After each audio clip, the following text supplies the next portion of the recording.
The Switch 2 comes out in less than 2 months, and to be honest, I'm a little afraid for Nintendo. As a huge fan of the original Nintendo Switch, I think there were two concepts that made it very special and boosted its sales massively. As of recording this video, the Switch has sold 150 million units, which is almost 40 million more than the ultra successful PlayStation 4. But can Nintendo match or even beat these numbers with the Nintendo Switch 2? I hope so, but I don't think so. Why? Well, before we get to that, please consider subscribing and looking at my Discord server and new Patreon tiers in the description.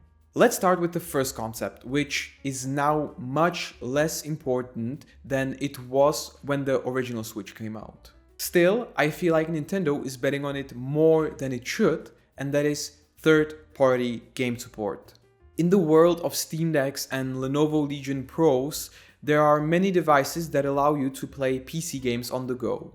And like I mentioned in my last video about how the Switch turned me, a PC gamer, into a Nintendo fan, back in 2017 there were no devices that would let you play Skyrim on the go.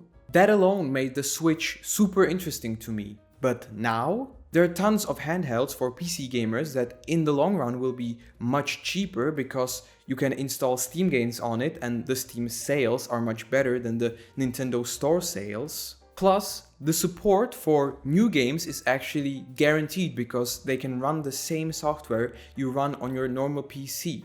But when I watched the Nintendo Direct, it felt like they were focusing more on third-party support than their own games. Like sure, it's cool, I can play Cyberpunk on a Nintendo Switch, but I can literally do that on many mainstream devices already. So the uniqueness factor that the Nintendo Switch had in 2017, yeah, it's like 90% gone. What I mean by this is that the original Switch actually made a full generation of PC gamers consider or even buy a Nintendo console. And that worked out great for Nintendo, but can they do that again? I really don't think so. The Switch form factor, which was revolutionary 8 years ago, is now mainstream, so you cannot really count on people buying this because of the form factor, because it doesn't offer anything new. Now the second concept is something that Nintendo can still absolutely crush, and I hope they do. But with the launch title being Mario Kart World, I think they kind of missed the mark. Why? Well, do you remember in 2017 when the Nintendo Switch came out, which games were released on it? Very few.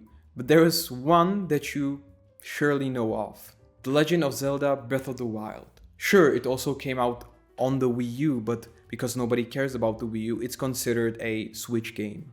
And Breath of the Wild changed everything, and to me, with one other game, it defined the Switch generation.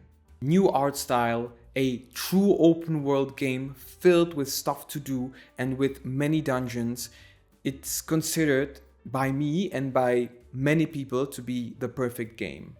And then half year later we got Super Mario Odyssey, which took everything which was great about Super Mario 64 and brought it into the modern era. As I've already said, these two games defined the Nintendo Switch generation, and they made the console hard to ignore even for people that wouldn't normally care about Nintendo consoles. But this is where my pessimism starts to kick in. After riding that high, I think Nintendo will want to recreate this success by doing the same stuff all over again. I'm afraid of getting Breath of the Wild 3 after Tears of the Kingdom, which basically was Breath of the Wild with some new really cool mechanics, and I'm afraid of Super Mario Odyssey 2. The Nintendo Switch was special not because it made sequels, but because it created these very original and unique new games, and if the Nintendo Switch wants to match this, they better create something new and not just sequels. And why do I think that they will go this route of making as many sequels as possible? Well, just look at the hardware. It's basically Tears of the Kingdom, but in a console.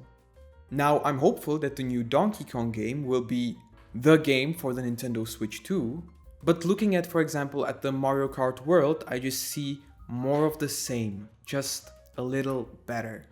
And honestly, it's hard to blame Nintendo for playing it safe. Big revolutions often happen after big mistakes. But the Switch, that was probably the biggest success that Nintendo could ever imagine. So the Switch 2 feels like an expected follow-up. To wrap this up and to basically formulate all of the things I've talked about in this video into one wish that I have for Nintendo, it would be this. Please don't make a device that's just another way to play Cyberpunk. Focus on first-party games. Make the Switch 2 feel unique, not because of the form factor, that ship has sailed, but because of the revolutionary games that you're capable of making. But what do you think about the Switch 2? Is betting on third-party support a good move for Nintendo? Do you want Nintendo to stick to sequels or to really gamble and create these new revolutionary games that we all love and will make the console a must-buy for any video game lover? Let me know in the comments. But that will be it for this video. If you enjoyed it, please leave a like and subscribe, and check out my Discord server, as I've already mentioned at the beginning of the video, and my Patreon tiers. I think some of them are pretty cool. But that will be it, and I'll see you guys in the next one. Bye bye.